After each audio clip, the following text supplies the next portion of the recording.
What's up, strong people? Kalle Beck here. World's Strongest Man is over. Be sure to visit startingstrongman.com for all of your strongman training needs and information, and store.startingstrongman.com for anything you need to buy for the sport, including my book, How to Train Strongman in a Regular Gym. Anyways, Hafthor Bjornsson has done it. It was a very exciting finals. I really enjoyed this one. How about you guys? The first event of day 2 was the bus pole. It seemed like it was a little bit easier pull than it was in the qualifiers, as they had some shade, nice trees going over them.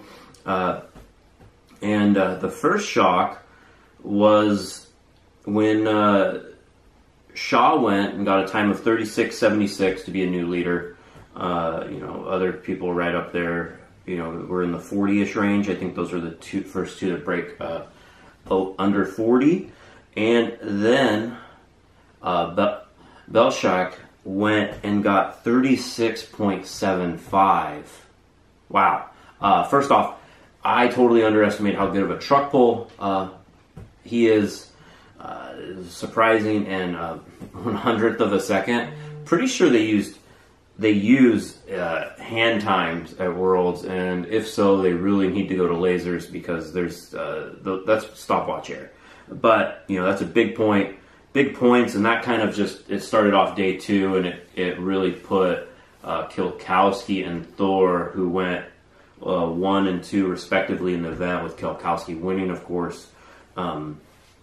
They just kind of started to move on Shaw on day 2. With I think after the event, Thor had it was either a 5.5 point or 4.5 point lead. But that's a lot to make up, and it made Kilkowski tied with Shaw, if I'm remembering it right. Martins lost some points in the battle, to also get on the podium with, again, in a time of 38.95. So I think that put him in 5th. But yeah, there's a lot of dynamic events in day 2, and it was kind of the Hafthor and Kilkowski show, and the loading medley did not disappoint with that. Some of the more interesting races I felt were Johan Els versus Martins Lises. They were pretty much neck and neck, and Els was flying. Holy crap. And then, they got up to it, and it just seemed like, I think, going against Els, who ended up in the 3rd fastest time, getting in a time of 34.12, which is really fast. I think Martins was trying to keep up with him, being competitive. It's just like... I think he pushed him to make mistakes, and he did, and he kind of gassed himself out, and then couldn't get the last implement on, and ended up getting last place in the event, which was huge. Of course, the top 4 were so far distance, there was never really too much of a worry of any of them falling out of 4th, but that pretty much cemented that Martins was going to get 4th overall in the day. Els ended up moving up a ton. He got 23 of his 30 points on day 2. So he had a great day 2. But then, then Shaw went against Belsack, and man, it was really close. Up until the sandbag. And, it was these really long, probably about as tall as I am, rogue sandbags that are 330 pounds. It was the 4th of 5th implements in the medley, and it was just, he's not the tallest guy, and Shaw just kind of picked it up, and then, he kind of struggled with it. His hands are like this, and, Shaw's kind of more like this, and it cost him a time. But, if it was a more normal-sized, or, what we're used to seeing, about a 275-pound sandbag, he probably would have been right there with Shaw. Shaw looked like, he's always been so methodical in his approach in strongman. You never really see him push it 100%. He's more won by not making mistakes and being the most well-rounded, and it seems like he's still doing the same thing. It's just some of the other guys are just as well-rounded, and they're really pushing it.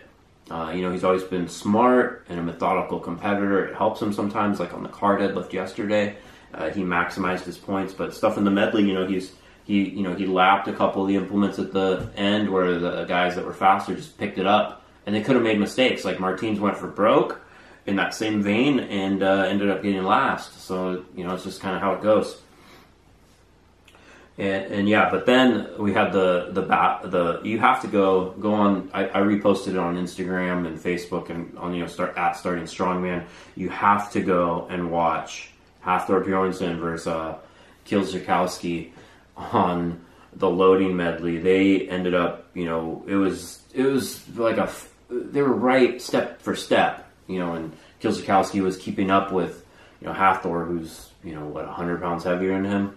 And that was my favorite moment of World's Strongest Man. I think it was just so cool to watch, see such an old school event, and two people just battle head to head like that. So going into stones, it was pretty much locked up, first and second for Hafthor and Kilzakowski. They just basically needed to not make any mistakes. Pretty much the top four were all locked up.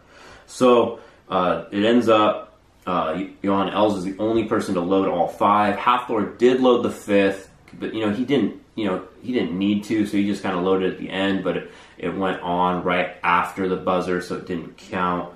Martins was the fastest through four. Then JF Karan, then Shaw, then Thor, then Kilzakowski. And, Johan Els moved up a lot of points with those, getting third and first in the last two events. The final results end up being Hafthor Bjornsson. These are, of course, unofficial with 51.5. Kilzakowski with 45. Brian Shaw with 44. Martins Lisis getting fourth again for the second straight year with 38.5. JF Karan getting 35 for fifth. He's, I think, the third year in a row he's got fifth place. We're going to call him the perpetual fifth strongest man in the world. And my predictions for my top four were I got all those right. 5 through 10 is a different story.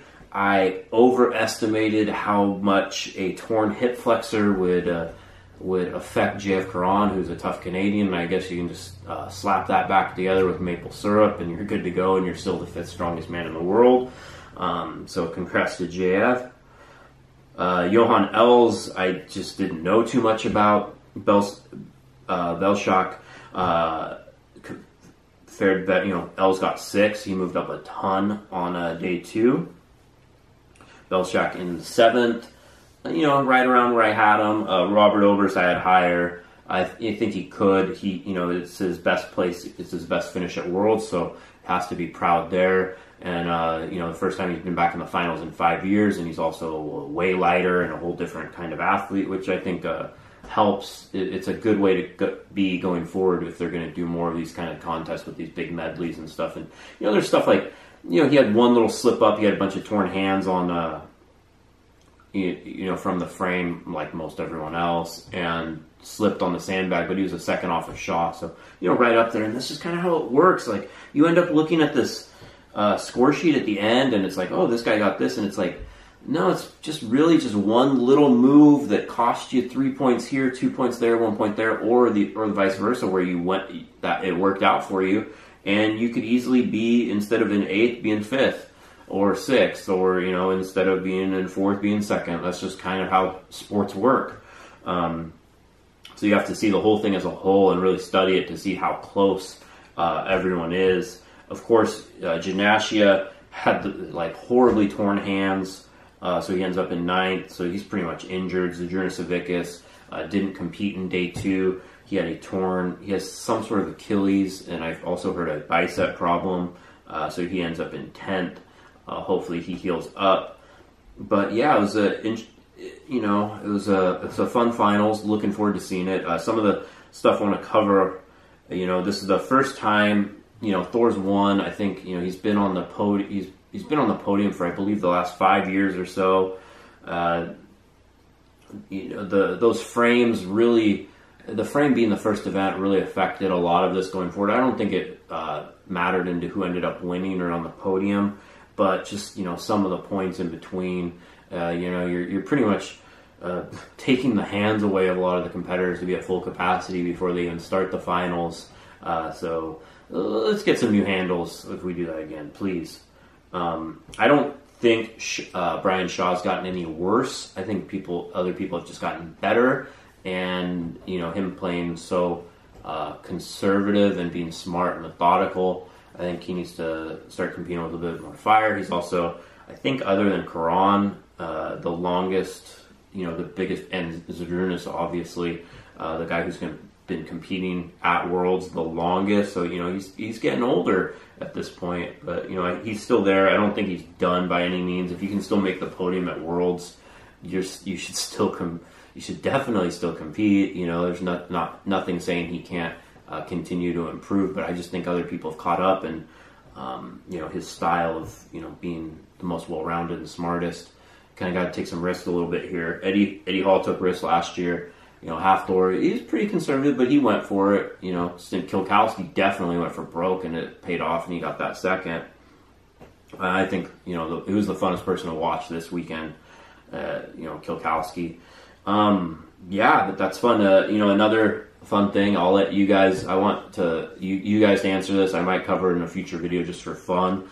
A hypothetically healthy Eddie Hall has all his fingers and toes. Competes this year. Let's just take Zadrunas out since he was hurt and didn't work. Just put him in the order. Look at the events. Look at how everyone else placed. How do you have him ending up? Does he win? Does he get top 3? I'm gonna look into this some more, but it's a little fun alternate universe way to go. But he looks like he's dropping some weight, healthy, doing the announcing. Handed the title to Hafthor. Hafthor is the first person to ever win the Arnold, Europe Strongest Man, and Worlds in the same year. And hats off to him. I think we're starting to get into the reign of Thor, but there's others that are definitely going to mix it up and not make it easy for him, including some of the old veterans like Shaw. I'm Kalle Beck. This is Strong Talk Podcast, or whatever you want to call it. If you're watching this on YouTube, and you want to listen to audio version or some of the interviews we do, go and subscribe to the Strong Talk Podcast on your favorite podcast app. Leave us a 5-star rating and review.